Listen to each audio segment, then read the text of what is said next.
If you train, eat pretty good, but still can't shift that last bit of stubborn fat, in this video, I'm going to break down exactly why. Now, there are usually two problems. Problem number one, your plan is structured badly. It's not a very good plan. Problem two, you can't stick at the plan long enough to actually achieve the end result. Now, fixing problem one makes solving problem two so much easier. This is because the plan that you create will actually mold around your life to give you the best results possible from the time that you've got available to dedicate towards losing the weight. So when you're looking at actually stripping off that stubborn belly fat, consistency plus precision will turn that stubborn fat into regular fat. As we all know, you need to be in a calorie deficit for you to actually lose weight and for you to lose fat. So any plan that you create must consistently place you in a deficit week to week. So the plan itself, you need to prioritize adherence. So with the plan that you create for yourself, you need to make sure that you can stick to it under any circumstance, which means that really you need to be preparing for the worst. So create a plan where you know you can get everything done week to week without fail. This will guarantee adherence, which means that your progress is much more easily tracked. Now, this is the part in the video where you are actually going to have to do a little bit of work for yourself. I'm going to lay out the principles that you need to follow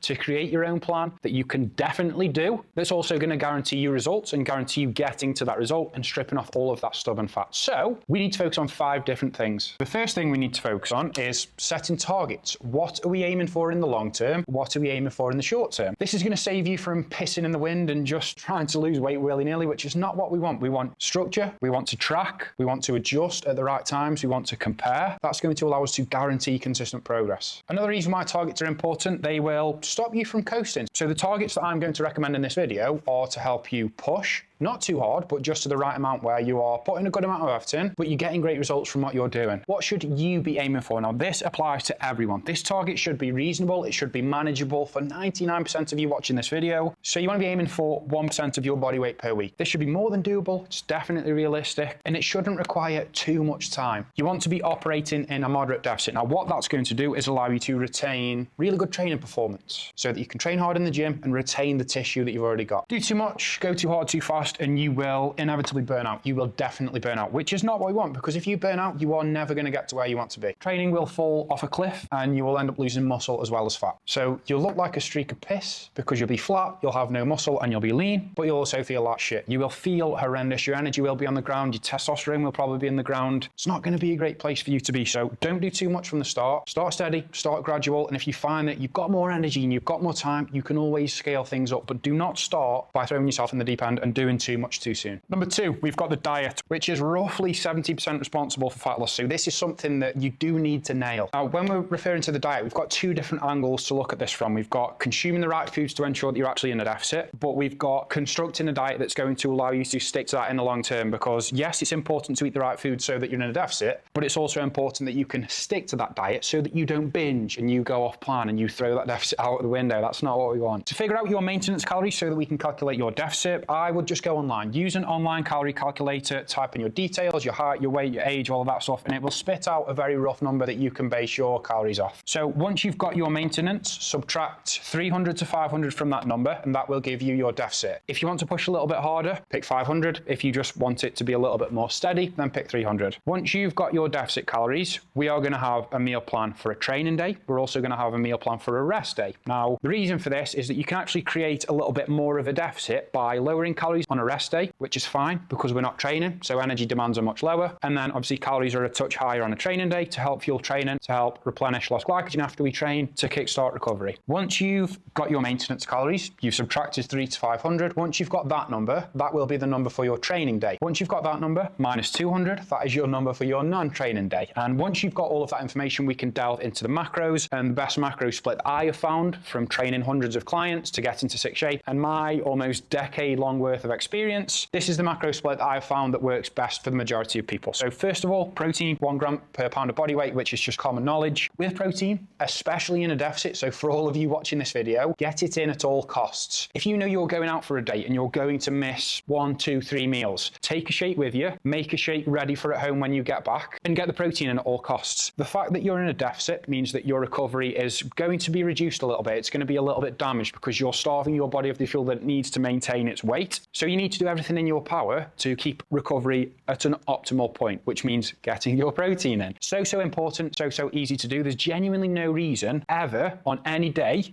as to why you wouldn't be able to get your protein in. If you need to, have a few shakes during the day. Have a few 2-scoop shakes. That's easily 150 grams of protein. Greek yogurt, eggs are readily bought and available from any shop, and you really can't go too far wrong. So protein, 1 gram per pound of body weight. Fats. So on a training day, 40 grams is a minimum. So we need fats, healthy fats, to help regulate normal bodily functions and to regulate hormones, which is incredibly important. Hormones affect absolutely everything: recovery, mood, energy, sex drive, all of that stuff. So it's imperative that we keep a baseline level of fats in the system, which I've found that 40 grams is enough to keep you at a healthy level. Coming from things like dark chocolate, avocado, olive oil, eggs. I feel like I say this stuff all the time. And then on a non-training day, calories would be reduced. Carbs would be reduced because we're not training, so energy demands are not as high. Typically, fats would be a little bit higher because fats help us to slow down digestion, which helps us to stay full, and fats also slow down gastric emptying, which again helps us to stay fuller for longer. 40 to 50 training day, 50 to 70 grams on a rest day, and then with your carbs, just fill the rest of your calories with carbs. So on a training day, typically you want a mix of complex and simple carbs. I always place simple carbs around your training window. So pre-workout, you want carbs going into the system very quickly to help fuel your training sessions. Post-workout, you also want carbs being shuttled back into the muscles as quickly as possible to replenish the glycogen that you've expended during your training sessions. In the other meals during the day, because you are going to be using your calories a little bit sparingly, I would incorporate a decent amount of complex carbs, potatoes, oats, because they're very fibrous. They're going to help you to stay fuller for longer. Potatoes are literally the best carb for cutting because they are a high volume, low calorie food, which means you can consume a lot of potatoes and keep the calories low at the same time. Similar sort of dance on a rest day. You're not training, so typically I would consume a lower amount of simple carbs because simple carbs tend to be higher in calories and lower in volume. So on a rest day, stick to sweet potato, oats. You can have some rice, you can have bagels, but just be careful because they are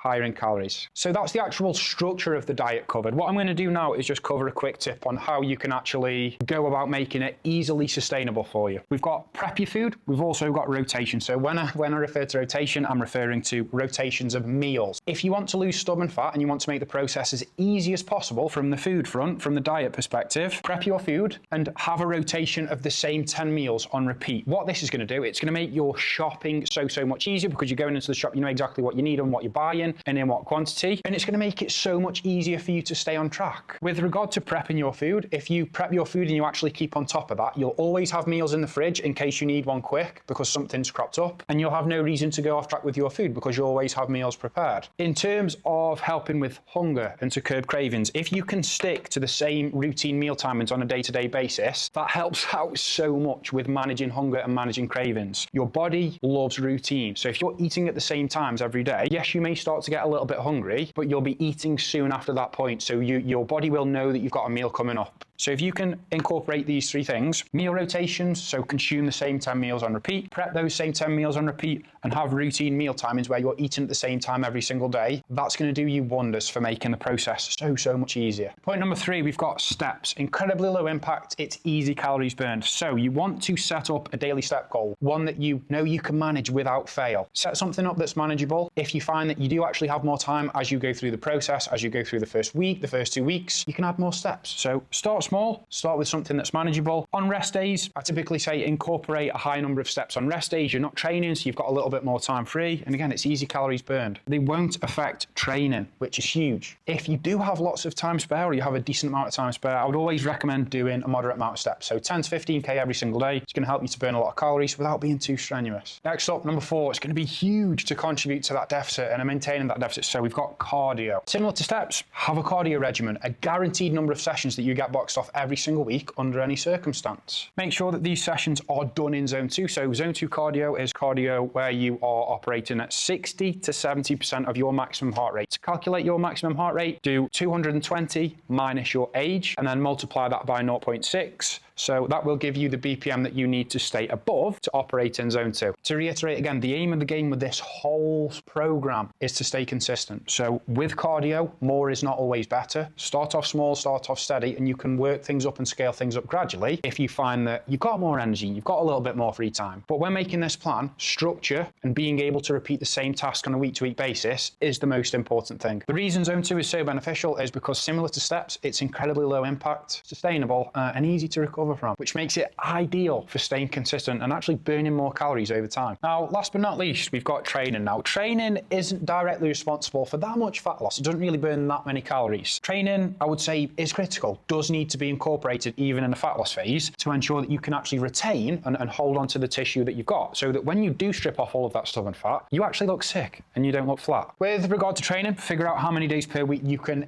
definitely train. Common theme there. In those sessions, break it down into 6 to 16 working sets per muscle group per week. If you can only train 2 days per week, do not try and squeeze 16 working sets into those sessions. Opt for the lower range. If you can train 5 times per week, then you can bump the number of sets up because you've got more time in the gym to dedicate towards that. Once you've figured out how many days per week you can train, you've got your set structure, you want to be focusing on a top set, back off set structure. Now, this is what I have found works best for me. This is what works best for all my clients. So to break it down simply, your first set would typically be a lower rep range, so 6 to 9, maybe 6 to 10, which is where you would lift your heaviest weight. Once you've done that first set, the heavy set, you would do a back off set. So typically you would drop the weight around 20% and you would up the rep range. So maybe 8 to 12, 10 to 12, 12 to 15. I've found that's the best way that you can apply progressive overload because you've essentially got 2 chances in different sorts of structures and rep ranges to progress, to move forward. Now, for exercises, obviously we can split these into 2 categories. We've got compounds and we've also got isolation exercises. So compounds are going to be much more taxing. I like to program 2 sets for compound lifts. So that would be top set, back off set. And then for isolation exercises, I like to program 3 sets. So we would do a top set, we would drop the weight 20% and up the rep range and do a back off set. And then we would drop the weight again and up the rep range again to do a 3rd back off set for those isolation exercises. And that wraps up the video, peeps. So follow the tips that I've given you in this video and you'll be able to create a plan that's incredibly effective, that fits into your lifestyle, and that's going to enable you to actually stay consistent in the long term so that you can stay in a deficit for long enough to get that stubborn fat off, keep it off for good. Stay consistent for long enough and that fat will come off, just like it has done for over 100 of my clients. So the systems and the methods that I've given you in this video are tried and tested by me with my team. They do work, so follow them. To be honest, most people know all of this stuff in theory, but they just can't apply it to their lifestyle and to their schedule. So fingers crossed from what you've watched in this video, you'll be able to do just that. Now, if you still don't know what you're doing, or you'd like me to simplify the process for you to help you lose fat, get lean, and into incredible shape, DM me on Instagram at FitWithMackie, and I'll show you how I can help you out. So that's going to wrap it up, peeps. Don't forget to drop me a like, drop me a comment, drop me a sub, and I will catch you in the next one.